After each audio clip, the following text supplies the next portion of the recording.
दोस्तों, आज मैं आपको एक ऐसी बेवा, रहमदिल और खूबसूरत लेडी डॉक्टर का वाकया सुनाने वाला हूं जो सिर्फ खूबसूरती में नहीं बल्कि दिल के भी बहुत बड़े मकाम पर थी।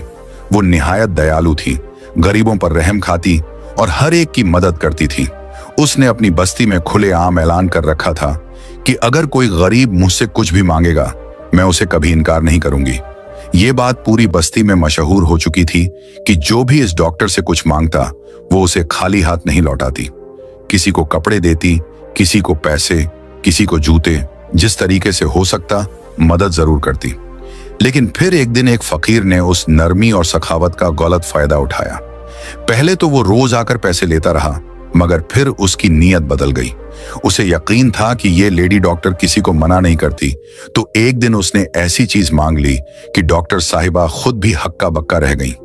दिल के हाथों मजबूर वो इनकार भी न कर सकी, और तब फकीर ने उस बात का फायदा उठाते हुए वो सब कुछ हासिल किया जिसका वो बरसों से ख्वाब देख रहा था। आइए जानते हैं आज का ये चौंका देने वाला वाकया जो आपको हैरान कर देगा। ये वाकया पाकिस्तान के सूबा सिंध के शहर राजपुर का है, जहां हिंदू बिरादरी नस्लों से आबाद है और आज भी अपनी रिवायात, इबादत और वकार के साथ पुरअमन जिंदगी गुजार रही है। इसी शहर में एक हिंदू खातून डॉक्टर रहती थीं, जिनका नाम डॉक्टर प्रीतिका शर्मा था। वो दिल की बीमारियों की माहिर थीं और पूरे शहर में उनकी पहचान न सिर्फ एक काबिल डॉक्टर के तौर पर थी, बल्कि उनकी नरम मिजाजी और रहमदिली के लिए भी लोग उन्हें इज्जत की निगाह से देखते थे। डॉक्टर प्रीतिका के शौहर राहुल शर्मा को एक पुरस्कार हादसे में गुजरे हुए 2 साल हो चुके थे। उनकी मौत के बाद प्रीतिका ने अपने जज्बात को खामोशी में दफन करके खुद को इबादत और खिदमत ए खल्क में झोंक दिया। वो रोज सुबह 7 बजे शंकर मंदिर जाया करती थी, वही पुराना मंदिर जो शहर के बीचों बीच वाक़े था और जहां सुबह शाम भक्तों की भीड़ लगती, घंटियों की आवाजें गूंजती और माहौल में एक खास रूहानी कैफियत होती। इसी मंदिर के दाखिली दरवाजे पर एक भिखारी रोज बैठा नजर आता। उसका चेहरा गर्द से स्याह, कपड़े मैले और फटे पुराने, और आंखों में एक ऐसी गहराई जैसे बरसों का दुख छुपा हो। वो हर गुजरने वाले से कुछ न कुछ मांगता, लेकिन उसकी नजरें हमेशा मंदिर के अंदरूनी दरवाजे पर जमी होती, जैसे किसी का इंतजार कर रहा हो। हर रोज जब प्रीतिका मंदिर आती, पूजा करती और वापस जाती, तो जाते जाते उसी भिखारी को कुछ रुपये दे देती। ये उनकी रोज की आदत थी और इसमें कभी नागा ना होता। भिखारी न कुछ कहता न आंख उठाता, बस हाथ जोड़कर सर झुका देता। और प्रीतिका, जो हर किसी से बातचीत की आदी नहीं थी, उसे हल्की सी मुस्कान देती और अपनी गाड़ी में बैठकर अस्पताल चली जाती। जाहिरी तौर पर डॉक्टर प्रीतिका की जिंदगी एक कामयाब, मुकम्मल और बाइज्जत जिंदगी थी।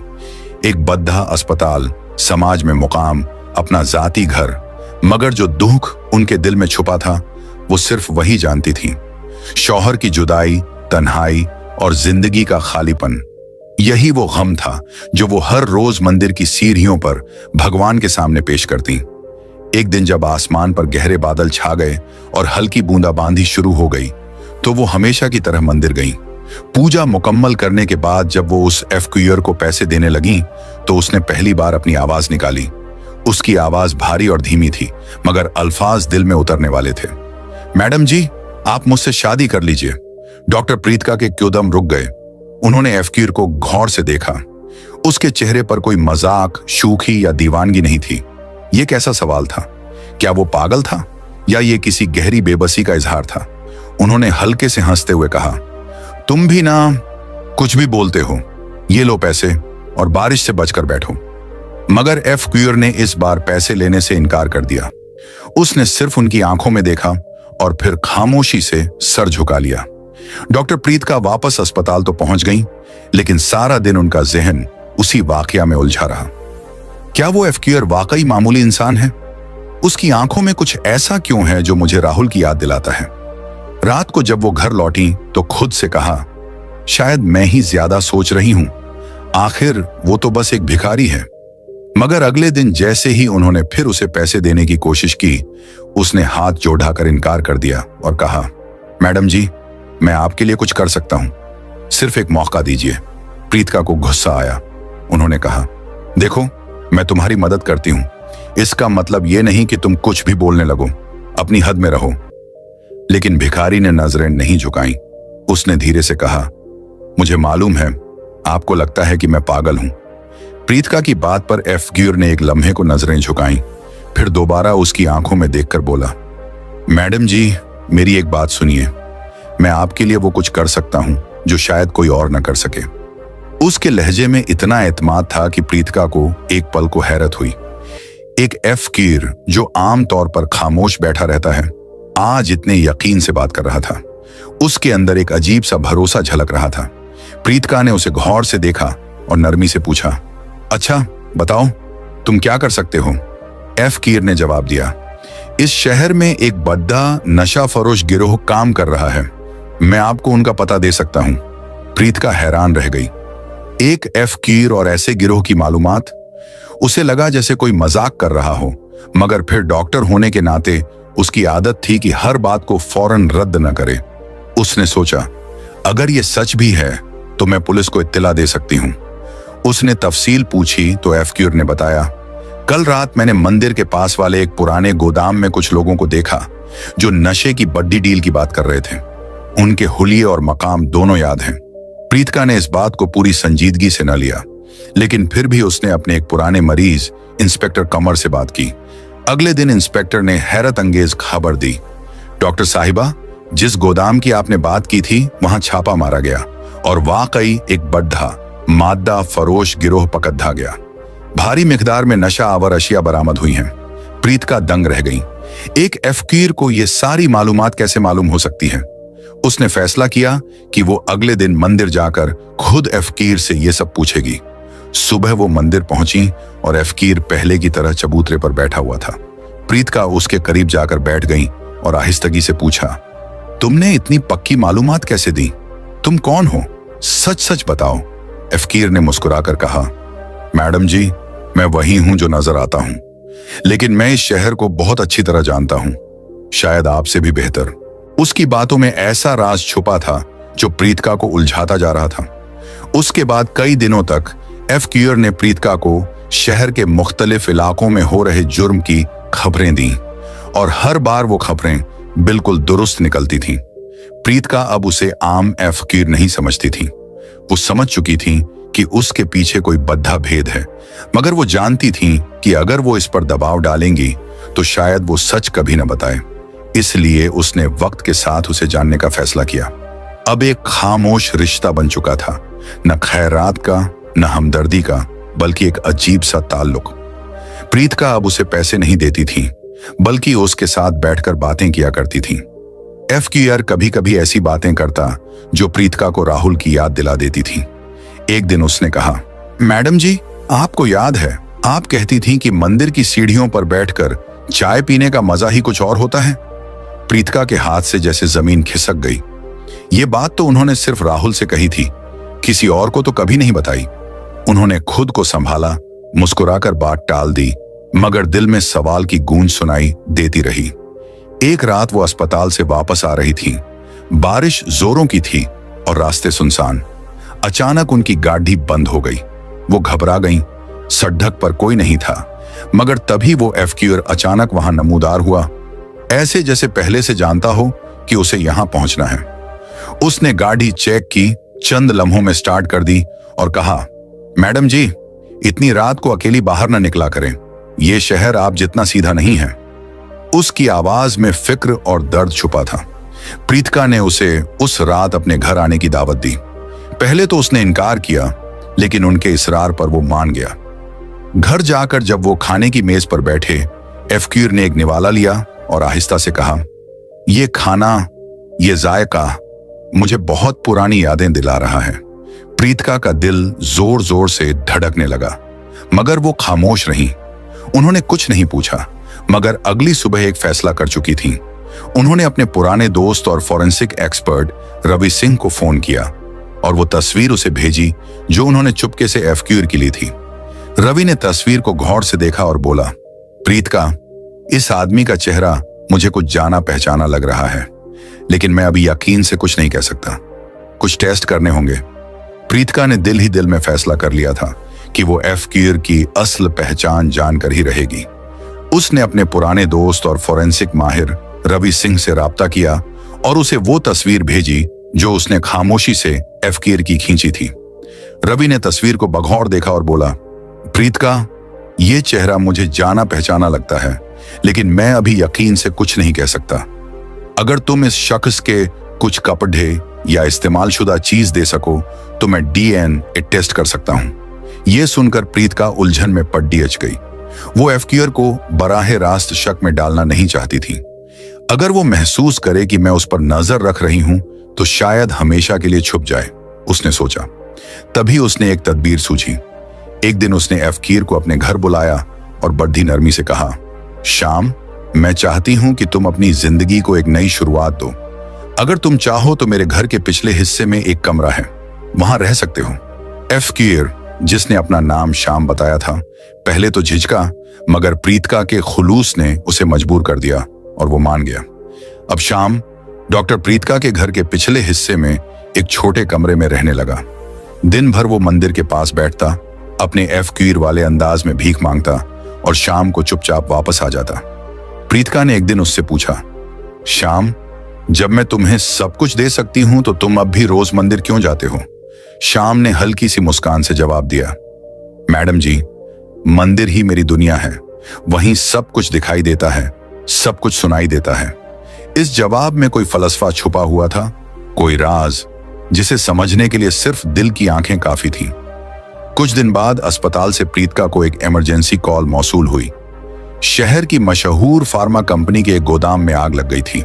प्रीतका का दिल धक से रह गया, क्योंकि यही वो जगह थी जहां कुछ हफ्ते पहले शाम की मालूमात पर पुलिस ने छापा मारा था। उसने फौरन इंस्पेक्टर कमर को फोन किया, जो मौका पर मौजूद था। इंस्पेक्टर ने बताया, डॉक्टर साहिबा, आग में सब कुछ जल गया, मगर चंद कागजात महफूज रहे। इनमें एक तस्वीर है, एक आदमी की जो हूबहू राहुल जैसा लग रहा है। एक प्रीतका का दिल जोर जोर से धड़कने लगा। उसने फौरन वो तस्वीर अपने पास रख ली और रात भर उसे देखती रही। तस्वीर के पीछे एक जुमला लिखा था, राहुल 2022 फार्मा डील। ये अल्फाज उसके वजूद को झंझोड़ने के लिए काफी थे। क्या ये सच में राहुल है? क्या वो जिंदा है? लेकिन कैसे? आखिर उसकी तो लाश भी शनाख्त हो चुकी थी। पूरी रात वो नींद न ले सकी। शक, उम्मीद, खौफ, हर एहसास दिलो दिमाग में शोर मचा रहा था। अगली सुबह वो मंदिर गईं ताकि शाम से बात कर सकें, लेकिन वो वहां नहीं था। प्रीतका ने उसे कई जगह ढूंढा, मगर शाम जैसे हवा में तहलील हो चुका था। क्या उसे किसी ने नुकसान पहुंचाया या वो खुद छुप गया? शाम को न पाकर प्रीतका और परेशान हो गई, मगर जब वो शाम को घर लौटी तो शाम उनके घर के बाहर बैठा मिला। पहचानने के काबिल न था। उसका चेहरा थका हुआ, कपड़े मैले और जिस्म पर गर्द जमी हुई थी। प्रीतका ने गुस्से में आकर पूछा, कहां थे तुम?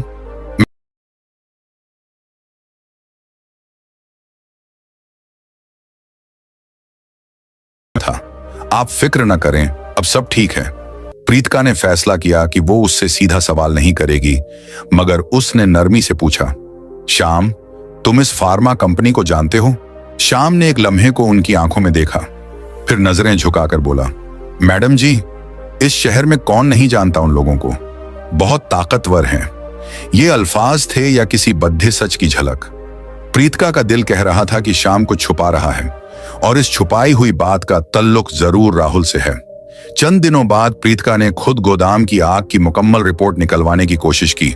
उसे मालूम हुआ कि आग कोई हादसा नहीं थी, ये जानबूझकर लगाई गई थी, और जिस मुश्तबा शख्स को आग लगने से पहले उस इलाके के आसपास देखा गया, उसकी शक्ल उस तस्वीर वाले आदमी से मुशाबहत रखती थी, राहुल जैसी। इंस्पेक्टर कमर ने शाम पर नजर रखने का बंदोबस्त किया। उसने बताया, डॉक्टर साहिबा, शाम रोज मंदिर तो जाता है, लेकिन रात को वो मंदिर के करीब एक पुराने खंडहर में छुपता है और वहां चंद मुश्तबा लोगों से मिलता भी है। प्रीतका ने खुद उस खंडहर का मुआयना किया और वहां उसे कुछ पुराने कागजात मिले, जिनमें फार्मा कंपनी के गैर कानूनी मुआहिदों, काले कारोबार और अंदरूनी नज्म की तफसील थी। मगर इन सब में सबसे चौंका देने वाली चीज थी, खंडहर में मिलने वाले कागजात के नीचे एक पुराना खत भी दबा हुआ था, जिस पर मिट्टी जमी हुई थी। जब प्रीतका ने वो खत खोला तो उस पर सिर्फ एक जुमला लिखा था, राहुल, तुम्हें सच छुपाना होगा। ये अल्फाज पढ़ते ही उसके हाथ लरज गए। क्या राहुल वाकई जिंदा है या ये सब किसी बड़ी साजिश का हिस्सा है? वो सोचने लगी, क्या मैं फार्मा कंपनी के मालिक से बराह रास्त बात करूं या पहले शाम से उसके सच का पर्दाफाश कराऊं? उस रात उसने शाम को अपने घर बुलाया। जब शाम कमरे में दाखिल हुआ तो प्रीतिका ने वो तस्वीर उसके सामने रख दी जो उसे गोदाम में मिली थी। उसकी आवाज सख्त हो गई। ये तुम हो शाम? सच बताओ, तुम कौन हो? शाम ने तस्वीर को गौर से देखा, फिर उसकी आंखों में अजीब सी चमक आ गई। उसने नरमी से कहा, मैडम जी, कुछ सवालों के जवाब सिर्फ वक्त ही देता है, लेकिन मैं वादा करता हूं मैं आपको कभी नुकसान नहीं पहुंचाऊंगा। प्रीतिका को उसके जवाब पर गुस्सा आ गया। शाम, मैं एक डॉक्टर हूं और सच जानने का मुझे पूरा हक है। अगर तुमने अभी सब कुछ न बताया तो मैं पुलिस को बुला लूंगी। शाम ने मुस्कुराकर सर हिलाया। अगर आपने मुझे पुलिस के हवाले किया तो वो सच आप कभी नहीं जान पाएंगी जो आपके राहुल से जुड़ा हुआ है। प्रीतिका के दिल में एक लम्हे को खामोशी छा गई। बता दिया, फार्मा कंपनी के मरकजी दफ्तर के तहखाने में एक खुफिया कमरा है जहां वो तमाम गैर कानूनी सबूत छुपाए गए हैं। प्रीतिका ने फौरन अपने पुलिस वाले दोस्त इंस्पेक्टर कमर को इत्तला दी। पुलिस ने रात गए छापा मारा। इस तहखाने में जो मिला वो हैरान कुन था। नशा आवर दवाओं की भारी मिकदार, काले धन के हिसाबात और दर्जनों जाली दस्तावेजात, और उन सब कागजात में एक नाम बार बार दोहराया जा रहा था। राहुल शर्मा फार्मा कंपनी के कई अहम मुलाजमीन को गिरफ्तार कर लिया गया, मगर प्रीतिका के दिल का शक अभी भी मिट नहीं रहा था। शाम अब और भी पुरअसरार हो चुका था। वो कभी रात भर गायब रहता और सुबह ऐसे वापस आ जाता जैसे कुछ हुआ ही ना हो। अब उसकी आंखों में कोई खौफ नहीं, बल्कि एक अजीब सी शांति थी, जैसे उसे किसी बड़े सवाल का जवाब मिल चुका हो। प्रीतिका ने एक दिन शाम से दोबारा बात करने की ठानी, लेकिन इस बार नहीं पूछा, बस देखा। शाम खामोश बैठा रहा और उसके चेहरे पर एक अजीब सुकून था।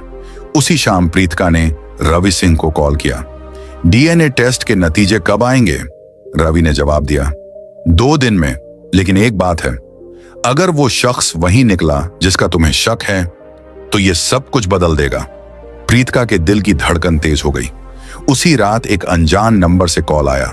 दूसरी तरफ एक भारी रौबदार आवाज थी, डॉक्टर प्रीतिका, आप बहुत होशियार हो चुकी हैं, लेकिन सच के करीब पहुंचने की कीमत चुकानी पड़ती है। शाम को छोड़ दो, वरना कीमत भुगतना पड़ेगा। कॉल बंद हो गई। प्रीतिका की उंगलियां कांपने लगीं। तो ये सब सच है। शाम कोई आम फकीर नहीं, वो किसी बड़े राज का हिस्सा है। मगर अब वापसी का रास्ता नहीं था। शाम का राज जानना जरूरी हो चुका था, चाहे कुछ भी हो जाए।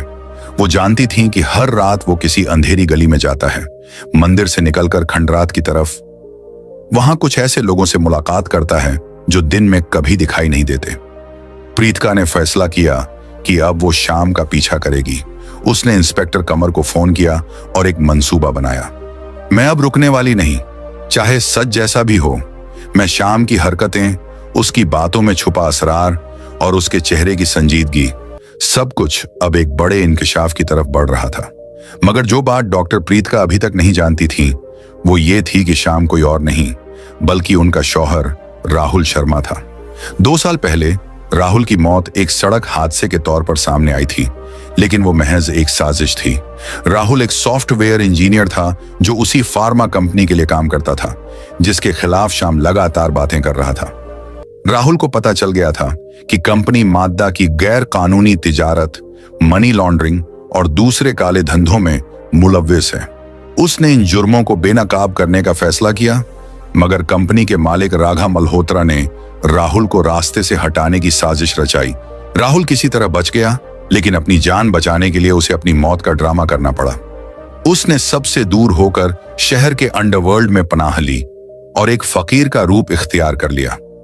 मंदिर के बाहर बैठना, चुपचाप सब कुछ देखना और सिर्फ प्रीतिका को रोजाना एक झलक देख लेना, यही उसकी नई जिंदगी का हिस्सा बन चुकी थी। उसने सोचा, अगर मैं सामने आया तो राघा मुझे तो मारेगा ही, मगर प्रीतिका भी खतरे में आ जाएगी। इसीलिए राहुल ने शाम के रूप में एक एक कदम सोच समझ कर रखा और प्रीतिका की मदद से आहिस्ता आहिस्ता इस गंदे कारोबार की जड़ें हिलानी शुरू की। एक रात प्रीतिका और इंस्पेक्टर बकराम ने शाम का पीछा शुरू किया। वो हमेशा की तरह मंदिर से उठा और शहर की तंग गलियों में चलने लगा। वो बार बार पीछे मुड़कर देखता, जैसे उसे किसी का पीछा होने का शक हो।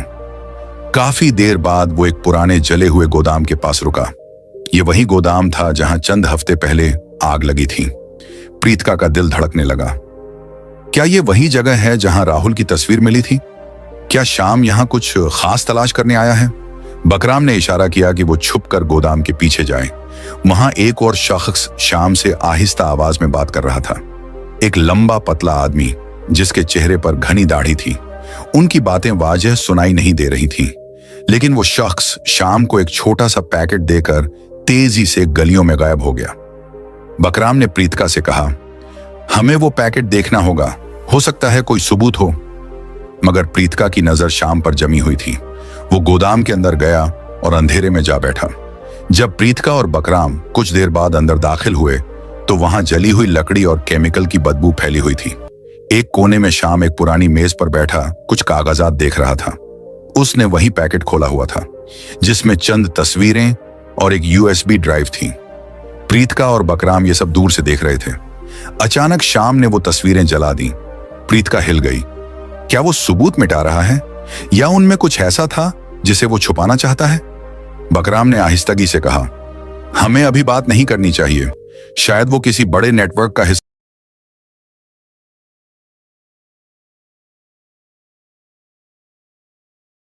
की हर हरकत, हर खामोशी और हर नजर अब सब कुछ राहुल की याद दिलाता था। वो जानती थी कि अब वक्त बहुत करीब है जब सच मुकम्मल तौर पर सामने आ जाएगा। अगली सुबह प्रीतिका ने मामूल के अंदाज में श्याम से बात करने की कोशिश की, मगर वो हमेशा की तरह खामोश रहा। उसने खामोशी से नाश्ता किया और फिर अपने कमरे में चला गया, जैसे कुछ हुआ ही ना हो। एक शाम की परसरार खामोशी अब प्रीतिका के दिल को खटकने लगी थी। एक रात जब वो कमरे में आई तो देखा श्याम सो चुका है। उसने गौर किया कि वही यूएसबी ड्राइव श्याम की जेब में अभी भी रखी है, जो वो गोदाम से लेकर आया था। प्रीतिका ने आहिस्तगी से ड्राइव निकाली और दबे पांव अपने लैपटॉप की तरफ बढ़ी। ड्राइव में कई फाइलें थीं, कुछ ऑडियो रिकॉर्डिंग्स, कुछ तस्वीरें और एक वीडियो। दिल की धड़कन तेज होने लगी, मगर वो हिचकचाई नहीं। पहले उसने एक ऑडियो रिकॉर्डिंग चलाई। दो आदमियों की आवाजें सुनाई दी। एक आवाज राघा मल्होत्रा की थी, जिसे वो एक चैरिटी इवेंट में मिल चुकी थी। दूसरी आवाज किसी अनजान शख्स की थी जो किसी खुफिया प्रोजेक्ट का जिक्र कर रहा था। साहब, अगर ये फाइल लीक हो गई तो हम सब गए। वो सॉफ्टवेयर वाला बहुत कुछ जानता है, राघा ने जवाब दिया। फिक्र ना करो, वो अब हमारे रास्ते में नहीं है, मगर एहतियात जरूरी है। प्रीतिका का दिल जोर जोर से धड़कने लगा। क्या वो सॉफ्टवेयर वाला राहुल था? फिर उसने तस्वीरें खोली। उनमें राघा और उसके साथी गोदाम में नशा आवर अशिया की पैकिंग करते दिखाई दे रहे थे। लेकिन एक आखिरी तस्वीर ने प्रीतिका को हिलाकर रख दिया। तस्वीर में एक शख्स खड़ा था जिसका चेहरा धुंधला था, मगर उसकी आंखें और चाल राहुल जैसी। एक तस्वीर के नीचे लिखा था 2022। अब उसने वीडियो चलाया। वीडियो में राघा किसी शख्स से कह रहा था, तुमने जो कहा वो किया, लेकिन याद रखो, अगर तुमने हमें धोखा दिया तो तुम्हारी बीवी को भी नहीं छोड़ेंगे। उस शख्स ने जवाब दिया, मैं वादा करता हूं सब कुछ करूंगा, लेकिन मेरी बीवी को इस सब से दूर रखो। प्रीतिका की सांसें रुक गईं। ये आवाज, ये तो श्याम की है, लेकिन वो राघा से क्यों बात कर रहा है? उसे मेरा नाम कैसे मालूम? उसका दिमाग सुन्न हो गया। क्या श्याम वाकई राहुल है? और अगर हां, तो वो राघा से मिल रहा है? ये सब क्या है? उसने यूएसबी वापस श्याम की जेब में रख दी। उसका दिल कह रहा था कि श्याम पर अब भरोसा नहीं रहा, लेकिन उसकी बातों में ऐसी सच्चाई भी थी जो उसे रोक रही थी। अब साफ जाहिर होने लगा था कि श्याम यानी राहुल राघा के खिलाफ अंदर से खेल रहा है। अपनी मौत का ड्रामा रचाकर वो इस खतरनाक नेटवर्क को अंदर से तोड़ने की कोशिश कर रहा था। और अब जबकि प्रीतिका सच के करीब पहुंचने लगी थी, श्याम उसे हर मुमकिन हद तक बचाने की कोशिश कर रहा था। मगर दूसरी तरफ राघा को भी श्याम पर शक होने लगा था। उसने अपने लोगों को श्याम पर नजर रखने की हिदायत दे दी। अगले दिन रवि सिंह का फोन आया। प्रीतिका, डीएनए टेस्ट के नतीजे आ गए हैं, लेकिन मैं फोन पर नहीं बता सकता। फौरन मेरे ऑफिस आ जाओ। प्रीतिका ने श्याम को कुछ नहीं बताया। वो तेजी से तैयार हुई और रवि के ऑफिस की तरफ रवाना हो गई। रवि ने उसे एक लिफाफा थमाया और कहा, ये नतीजे तुम्हारी जिंदगी बदल सकते हैं, बहुत ध्यान से पढ़ना। जैसे ही उसने लिफाफा खोला, उसका फोन बजने लगा। इंस्पेक्टर बकराम की घबराई हुई आवाज थी। प्रीतिका, तुम फौरन जहां हो वहां से निकलो। शाम को प्रीतिका, तुम फौरन जहां हो वहां से निकलो। शाम को कुछ लोग उठाकर ले गए हैं। मुझे लगता है ये राघा के आदमी हैं। प्रीतिका का दिल जैसे डूबने लगा। उसने लिफाफा फौरन अपनी जेब में डाला और बगैर एक लम्हा जाया किए गाड़ी में बैठकर निकल पड़ी। अब प्रीतिका को यकीन हो चुका था कि शाम कोई आम फकीर नहीं। उसकी आंखों में छुपी कहानी, उसकी खामोशी में छुपा दर्द और हर अंदाज, सब कुछ राहुल की याद दिला रहा था।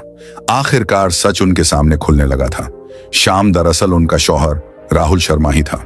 वो राहुल जिसे सबने 2 साल पहले एक हादसे में खो दिया समझा था, दरअसल जिंदा था और एक खौफनाक साजिश के खिलाफ तन्हा जंग लड़ रहा था। फार्मा कंपनी जिसका मालिक राघा मल्होत्रा था, वही इदारा था जिसने न सिर्फ मादा और काले धन का धंधा चला रखा था, बल्कि राहुल की जान लेने की कोशिश भी की थी। मगर राहुल बच गया और अपनी मौत का ड्रामा रचाकर शाम के रूप में गुमनामी में जा छुपा। वो मंदिर के बाहर इसलिए बैठता था ताकि दूर से प्रीतिका को देख सके। वो जानता था कि अगर वो सामने आ गया तो राघा उसे और प्रीतिका दोनों को खत्म करने की कोशिश करेगा।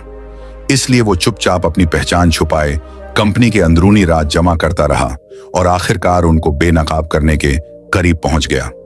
मगर अब राघा को उस पर शक हो चुका था। उसने शाम को अगवा करवा लिया और शहर के बाहर एक सुनसान बोसीदा कारखाने में ले गया। इस वक्त बारिश जोरों की थी, आसमान बिजली से गूंज रहा था और हर चीज खौफ का मंजर पेश कर रही थी। प्रीतिका इंस्पेक्टर विक्रम के साथ कारखाने पहुंची। विक्रम ने पिस्तौल निकाला और उसे पीछे रहने का इशारा किया, मगर प्रीतिका ने इनकार कर दिया। मुझे शाम को देखना है, उसे बचाना है। कारखाने के अंदर शाम एक कुर्सी से बंधा हुआ था। राघा उसके सामने खड़ा तंजिया हंसी हंस रहा था। तू सोचता था हमें धोखा देगा? अब बता, तू असल में कौन है? तू वही सॉफ्टवेयर वाला है ना? राहुल शर्मा। शाम खामोश रहा। उसने बस राघा की आंखों में आंखें डालकर देखा, जैसे उसकी रूह तक झांक रहा हो। तभी दरवाजा धड़ाक से खुला। विक्रम पुलिस टीम के साथ अंदर घुस आया। हाथ ऊपर राघा, तुम्हारी चालें अब खत्म हो चुकी हैं। गुंडों ने हथियार उठाए, मगर पुलिस की भारी नफरी देखकर पीछे हट गए। प्रीतिका दौड़ती हुई शाम के पास पहुंची, उसकी रस्सी खोली और कांपती हुई आवाज में पूछा, शाम, तुम ठीक हो? शाम ने पहली बार उसकी तरफ देखा। उसकी आंखों में दुख और सुकून दोनों का अक्स था। मैडम जी, आज आपने मुझे बचा लिया। हमेशा मैं ही दूसरों को बचाने की कोशिश करता था। राघा को हथकड़ी लगी। विक्रम ने प्रीतिका को बताया, ये शख्स चाहे जो भी हो, उसकी दी गई मालूमात, तस्वीरें, यूएसबी और हिम्मत ने इस सारे नेटवर्क को बेनकाब कर दिया। बाहर बारिश थम चुकी थी, आसमान साफ हो रहा था। प्रीतिका ने धड़कते दिल से जेब से वो लिफाफा निकाला जो रवि सिंह ने उसे दिया था। वहीं कारखाने की सीढ़ियों पर खड़े होकर उसने लैब रिपोर्ट खोली। कागज पर साफ लिखा था, डीएनए मैच 99.9% अर्फ मेहरा। उसके हाथ कांपने लगे। सामने वही शख्स खड़ा था जो अब शाम नहीं, राहुल था। प्रीतिका उसके करीब गई, उसका हाथ थामा और धीरे से कहा, ये तुम हो ना मेरे राहुल? राहुल ने लंबी सांस ली और उसकी आंखें नम हो गईं। मैं कभी गया ही नहीं था। हर रोज मंदिर के बाहर बैठकर तुम्हें देखता था। तुम्हारी एक मुस्कान मुझे जिंदा रखती थी। प्रीतिका ने उसे गले लगा लिया। बरसों का दुख, खौफ और जुदाई उस एक लम्हे में बह गई।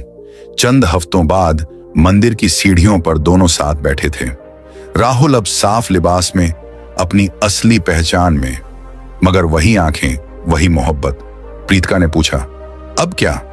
राहुल ने मुस्कुराकर जवाब दिया, अब एक नई शुरुआत, लेकिन इस बार कोई झूठ, कोई छुपाव नहीं, सिर्फ हम और सच। मंदिर की घंटियों की आवाज गूंज रही थी। सुबह की धूप दोनों के चेहरों पर पड़ रही थी और वक्त जैसे थमकर उनकी नई जिंदगी का आगाज देख रहा था।